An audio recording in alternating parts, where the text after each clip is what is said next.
Today, I'm very excited, actually, to cancel a woman by the name of Lindsay Go. This, I believe, is one of the most highly deserved cancellations we've done in several weeks, though, of course, they're all highly deserved. Our friend Lindsay is a sports reporter and also the sports director over at WTOC in Georgia. Now, to be a sports reporter in Georgia, you have to know and love college football because your audience knows and loves college football.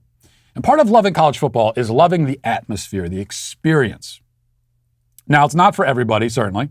The game of football is fast and violent and intense and sometimes brutal. The experience of watching the game live in the stadium, especially a college stadium, is loud and rowdy and soaked in beer with people screaming out of anger and out of joy, often switching between the two from second to second. As a football fan, myself, this all sounds like a tremendous amount of fun to me. But as I said, it's not for everybody. And I'm afraid it's not for Lindsay. So on Saturday night, Georgia defeated Clemson at home in a hard-fought 10-3 victory. Lindsay was reporting at the stadium and decided to set up for a live shot right at the exits as 90,000 drunk and deliriously excited football fans were filing out.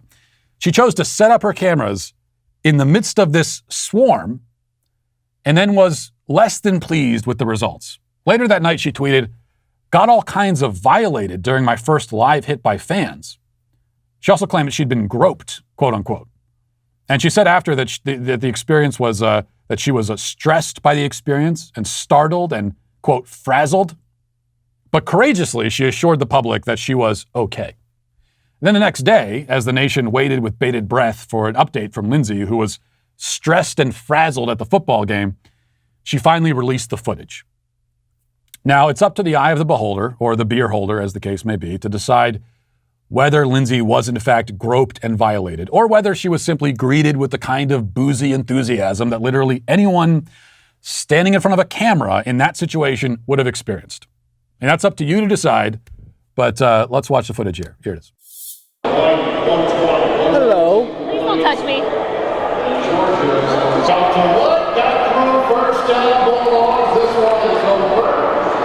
Excuse you.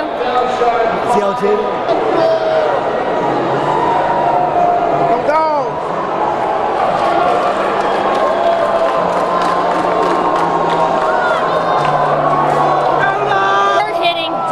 Slugfest, and the Dogs ran away with it. A 10-3 win here at Vegas.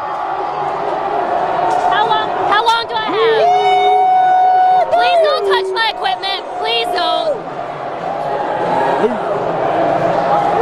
How long do I have? I've got to move.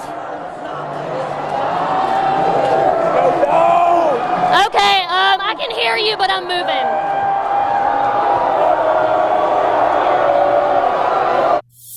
Okay, my only problem watching that is all the people who, they got their time in the sun, they got their time on camera, and then they kind of froze and they had nothing to say. I mean, if you're gonna intrude into the shot, I respect it because again, you're at a football game, that's what you do.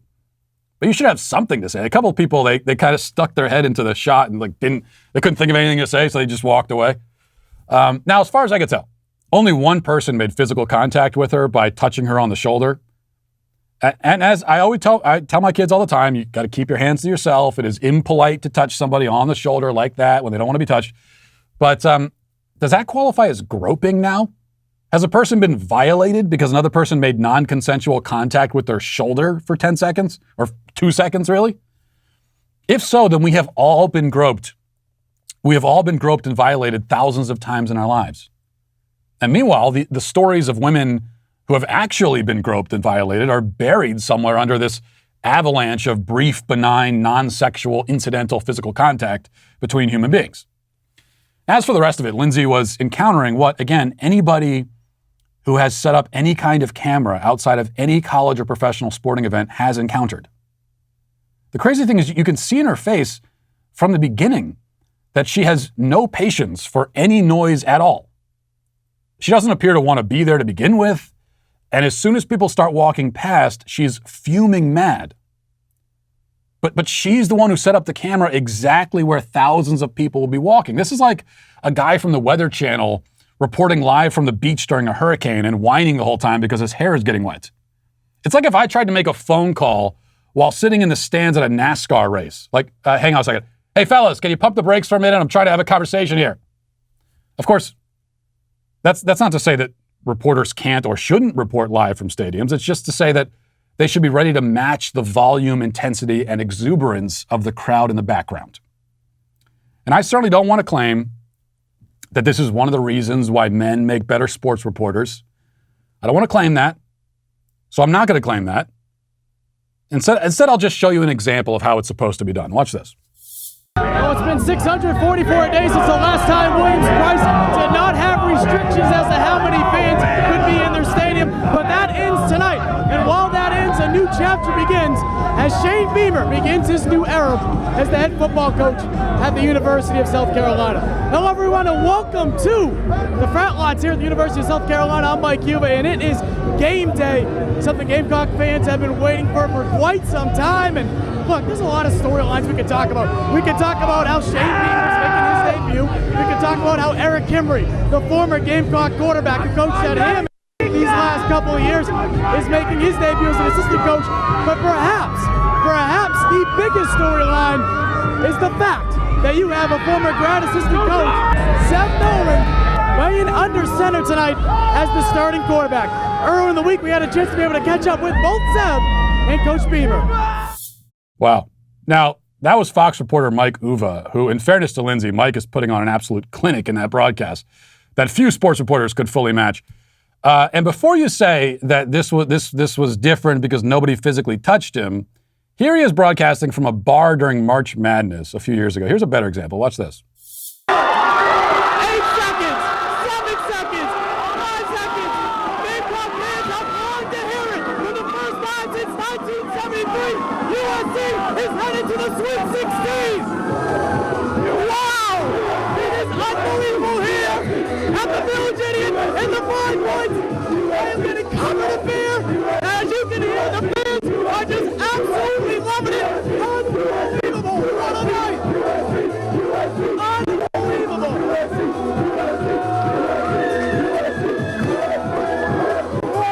Isn't it crazy? People are a little bit excited. You know, they're a little excited. Covered in beer, people grabbing onto his back and his shoulders. Lindsay would be in counseling for a year after that experience. That's what I want to see Lindsay in that environment. She would break down in tears. She'd be telling stories about the trauma to her grandchildren 40 years from now. And who knows how the story would evolve by then. Now, I was trying to do a live shot from the bar and all these basketball fans with machetes and chainsaws started hacking me to pieces. Maybe not literally, but metaphorically. They were metaphorical chainsaws. Now, it wouldn't be fair to say that all female sports reporters are like Lindsay. But even so, I must say, this situation only demonstrates why I personally prefer for sports broadcasts, especially football broadcasts, to be handled mostly by men. Lindsay, though worse than the average, even as far as female sports reporters go, is definitely not the only female to enter into this mostly male space and seek to feminize it. She wants the football stadium to be quiet and gentle, considerate, respectful of personal space. She wants it to be a more feminine environment. She's not trying to assimilate herself into the culture of football fans. She is rather hoping that they assimilate themselves to her. This is a problem across our culture. Sports just happen to be an area where the problem is especially pronounced and obvious. Females enter into areas that have typically catered and mostly belong to men. And then, often quite successfully, they try to change them, to emasculate them, and thereby destroy the primary reason for their existence in the first place. This phenomenon is so far-reaching in football especially that they're even changing the rules now to make the game itself more gentle and feminine. Football is, still violent, but it's less violent than it used to be. This year, they're even focusing on penalizing players who say mean or rude things to each other on the football field. They've been doing this during the preseason in the NFL. All of this, along with the token female sideline reporters and the female analysts at halftime, it's an effort to make the game less appealing to the people the game was invented for to begin with.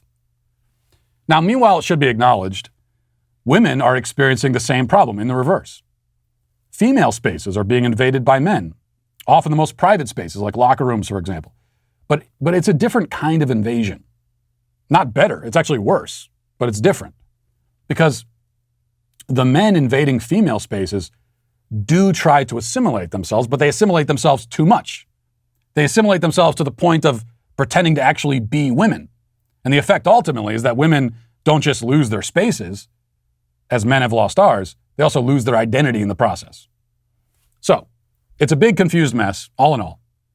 And it all starts from the incorrect assumption that there is something wrong with men and women having their own spaces, their own interests, their own identities.